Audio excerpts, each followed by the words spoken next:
Halo teman-teman penggemar SpongeBob, salam Goofy Goober. Kembali lagi di channel kita, Busa Bob, yang akan membahas hal-hal seputar serial SpongeBob. Kita tahu Tuan Crab ya, tokoh kesayangan siapa ini? Karakter kesayangan siapa ini?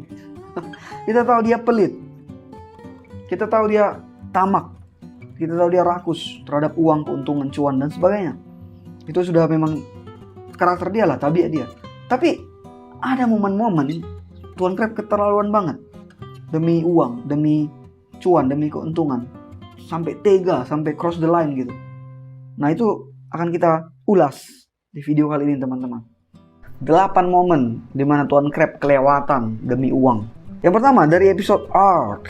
Kita tahu episode ini Tuan Crab ketagihan bermain harta karun. Berburu harta karun Flying Dutchman. Dan akhirnya besoknya dia berburu harta beneran, mengajak SpongeBob dan Patrick. Kita tahu singkat cerita, mereka dapatkan harta itu di tanda silang. Lalu mereka gali, SpongeBob Patrick disuruh gali, dan mereka mendapatkannya. Tapi saat udah didapat, Tuan Crab sama sekali nggak mau berbagi harta itu. Alasannya dia kaptennya. Alasannya semua untuk satu. Padahal SpongeBob dan Patrick, anak buahnya bilang satu untuk semua. Tuan Crab kekeh, semua untuk satu. Nah ini kemasukan di list pertama, karena ini keterlaluan banget. Itu anak buahnya loh. Mereka sama-sama berburu harta. Mereka sama-sama capek, sama-sama lelah. Bahkan sama-sama berjalan kaki 10.000 langkah ke barat karena Patrick salah. Dikiranya ke barat, west. Ternyata harusnya ke timur, east. Jadi 10.000 langkah lagi ke timur. Mereka jalan 20.000 langkah kurang lebih. Tapi akhirnya pas dapat harta, Tuan Crab nggak mau bagi harta itu. Itu keterlaluan banget. You're not getting any of my treasure. We found it together, so we deserve a share. Well, I'm the captain, and I say it's mine. What about loyalty? All for one. And one for all. All for one. And one... Gimana menurut kalian teman-teman? Apakah itu keterlaluan? Tapi itu belum ada apa-apanya dibandingkan nomor 2 dan seterusnya. Yuk kita lanjut. Yang kedua, Tuan Crab membodohi anak-anak demi cuan, demi keuntungan. Itu ada di episode Krabby Land. Kita pasti tahu episode ini, para penggemar SpongeBob. Dia membuat taman anak-anak, dia membuat taman bermain yang busuk, yang jelek banget. Gak karu-karuan. Mending kalau pakai misalnya perosotan bekas, ayunan bekas, yang lain pakai mending. Tapi ini malah pakai benda yang sama sekali bukan fasilitas taman bermain. Dia pakai ban bekas lah, dia pakai selang bekas lah. Barang-barang rongsokan, barang-barang busuk dia pakainya.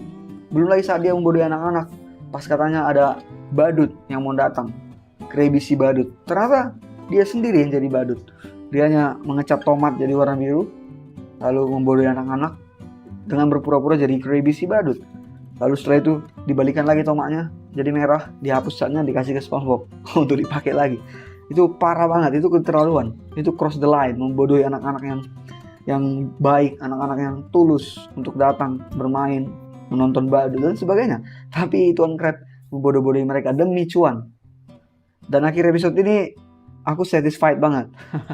Dia sama sekali gak dapat uang, uangnya dihamburkan anak-anak dari atap. Lalu dia malah dikasih makan kacang hijau sama orang-orang berotot itu. Pasti kalian ingat episode itu. Mungkin kalian juga ada kayak aku, satisfied dengan nasib Tuan Crab di episode ini. Here we go. I give you Krabby Land.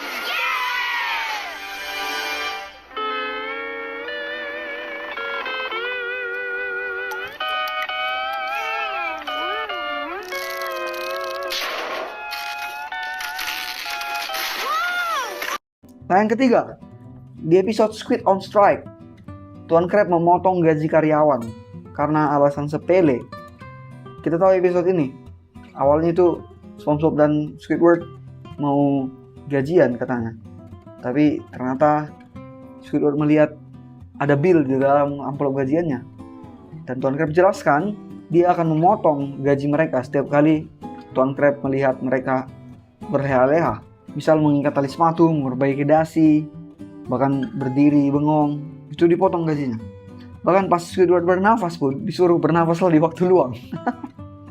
Jangan bernafas di jam kerja. Itu kelewatan banget. Bagiku itu bos yang amat-amat kejam, cross the line demi cuan, demi keuntungan pribadi. Tamak banget Tuan Crab ini, rakus. Gimana menurut kalian teman-teman episode Squid on Strike ini? SpongeBob, I ain't paying you to play dress up.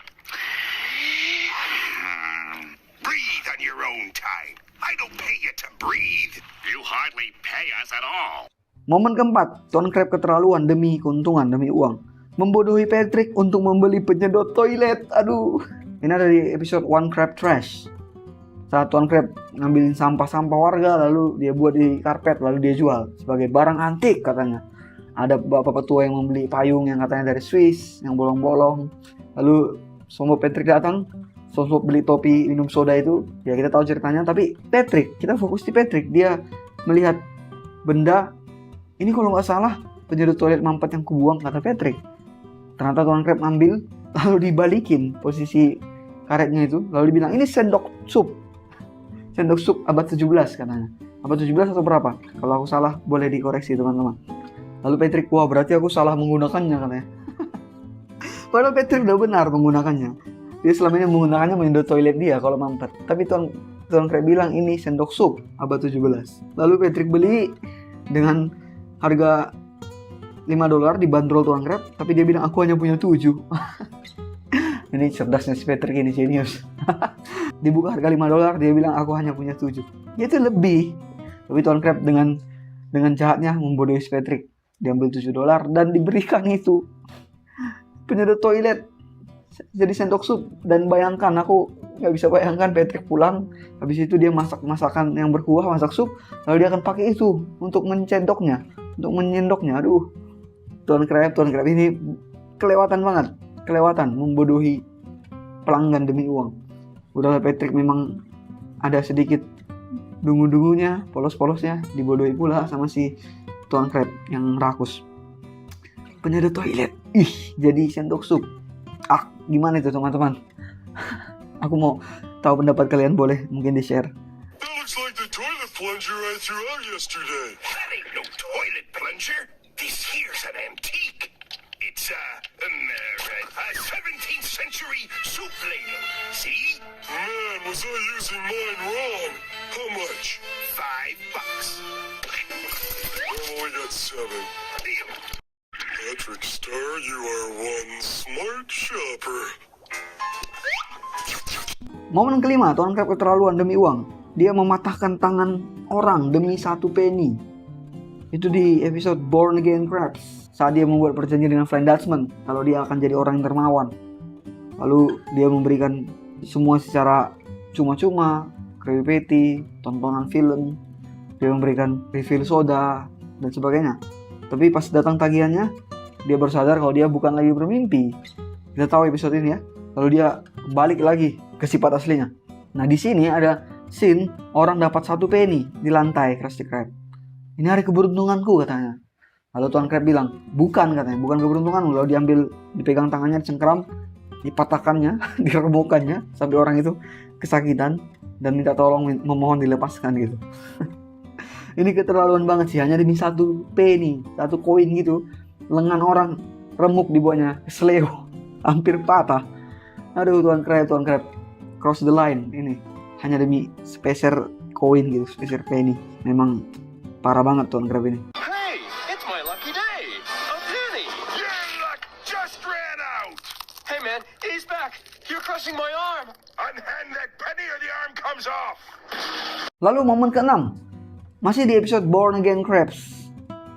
Tuan Crab mencuci otak orang. Di mana itu? Scene yang tadi setelah dia sadar bahwa dia bukan lagi mimpi, dia sudah di dunia nyata dan dia sudah banyak menghamburkan uang ke pelanggan, terlalu dermawan. Dia balik lagi sifat aslinya. Lalu ada scene saat pelanggan, customer lagi nonton film yang nggak ada di bioskop, belum keluar di bioskop. Pelanggan itu udah senang banget. Tuan Crab juga senang awalnya melihat dia senang, tapi saat dia sudah sadar, dia kembali ke sifat tamaknya. Dia ambil film itu dari otak orang tersebut. Film yang ditontonnya, adegan yang ditontonnya semua kembali ke TV itu dan keluar dari otaknya. Lalu dia jadi lemot, jadi kayak bego gitu, dungu. Yaitu dicuci otak oleh Tuan Crab hanya demi mengembalikan tontonan itu dari otaknya ke TV itu lagi. Menurutku ini kelewatan banget, ini parah banget. Sampai mencuci otak orang loh, mencuci otak orang sampai dia jadi lemot gitu, jadi kayak setengah-setengah apa gitu, nggak sadarkan diri atau apalah, nggak ngerti. Kalian bisa nilai sendiri teman-teman. Perbuatan Tuan Crab itu mencuci otak orang, aduh parah.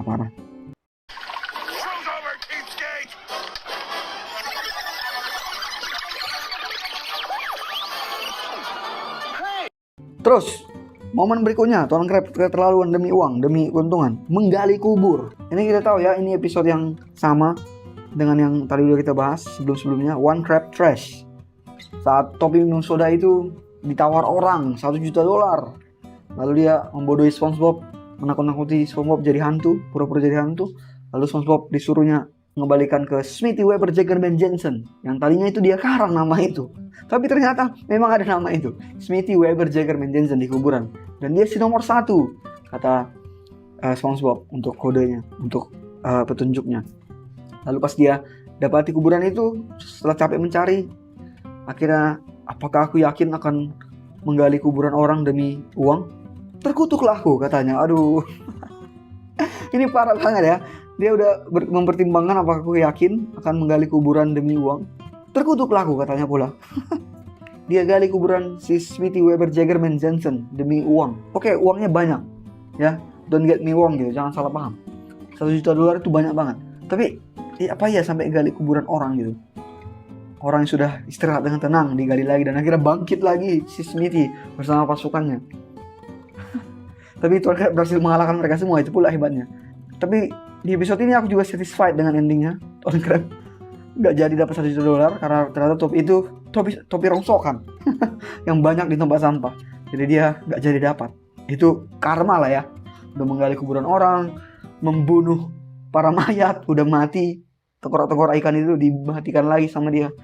Aduh Tuan Crab, betapa tamaknya dirimu sampai melampaui batas begitu, menggali kuburan orang. Barnacles! I'll never find a grave! Am I really gonna defile this grave for money? Of course I am! Jackpot! Ooh, it's beautiful! Come to Papa! Nah, momen terakhir yang ke-8. Momen Tuan Crab kelewatan demi uang, demi keuntungan. Menjual jiwa SpongeBob. Ini ku buat di paling akhir karena bagiku ini yang paling parah banget. Yang tadi masih berbicara soal fisik, membodohi orang lain, ataupun menggali kuburan yang udah mati. Ini menjual jiwa, ini udah berurusan dengan jiwa, soul. Menjual jiwa SpongeBob ini di episode yang sama, Born Again Crabs. Episode ini kita bahas sebanyak 3 kali tadi teman-teman. Kalau nggak salah boleh di cross check lagi. Born Again Crabs. Saat akhirnya si Van Dutchman datang mau menjemput Tuan Crab karena dia akhirnya kembali pelit, kembali tamak kepada semua orang, pada pelanggannya. Lalu SpongeBob membela. Tuan Crab itu baik katanya. Lalu Dutchman dengan cerdiknya memberi tawaran. Gimana kalau kutukar SpongeBob dengan semua uang yang ada di kantongku, katanya. Dan yang lebih gilanya Tuan Crab menjawab, itu tergantung berapa yang ada di kantongmu. Dan Dutchman ngeluarin uangnya dan ternyata hanya berapa sen gitu ya, 68 sen atau berapa ya, aku agak lupa. Mungkin teman-teman bisa bantu di kolom komen konfirmasi berapa sen. Yang penting hanya sekitar sen-senan, nggak sampai sekian $. Dan akhirnya dia memilih uang itu. Dia tega menjual SpongeBob, menukar SpongeBob demi beberapa sen koin. Menjual jiwa SpongeBob yang tadinya harusnya jiwanya yang diambil bersama Dutchman selamanya, akhirnya jadi jiwa SpongeBob yang dibawa. Dan di episode ini ada aksi heroik ya dari Squidward. Dia bilang, aku tak percaya mengatakan ini, tapi teganya kau menukar SpongeBob dengan uang-uang ini, katanya. Wah, Squidward di situ sangat mulia sekali. Tumben dia perhatian sama SpongeBob ya. Tapi mungkin karena Tuan Crab sudah keterlaluan banget di sini ya. Menjual jiwa SpongeBob gitu demi uang, mengorbankan orang yang sudah membela dia. Aduh, SpongeBob udah bela dia, tapi dia malah teganya menjual SpongeBob, menjual jiwa SpongeBob demi sekian sen gitu, berapa sen. Aduh, parah banget Tuan Crab ini. You had to choose between SpongeBob and all the money I have in my pocket. Which would you take? That depends. How much money are we talking about? Mr. Krabs! 62 cents. I'll take the money. Mr. Krabs! Here you go, Krabs. 62 cents. Next up, Davy Jones' locker. Oke, itulah teman-teman 8 momen Tuan Crab keterlaluan, kelewat batas demi uang, demi cuan, demi keuntungan. Kalau ada episode lain yang kalian dapati Tuan Crab kelewatan demi uang, yang tidak aku masukkan di video ini, boleh share dong di kolom komentar. Di episode mana lagi Tuan Crab kelewatan, keterlaluan, tega demi uang. Oke, itu aja teman-teman untuk video kita yang kali ini. Sampai ketemu di video lain di pembahasan SpongeBob yang lain. And remember, stay on the path of evil.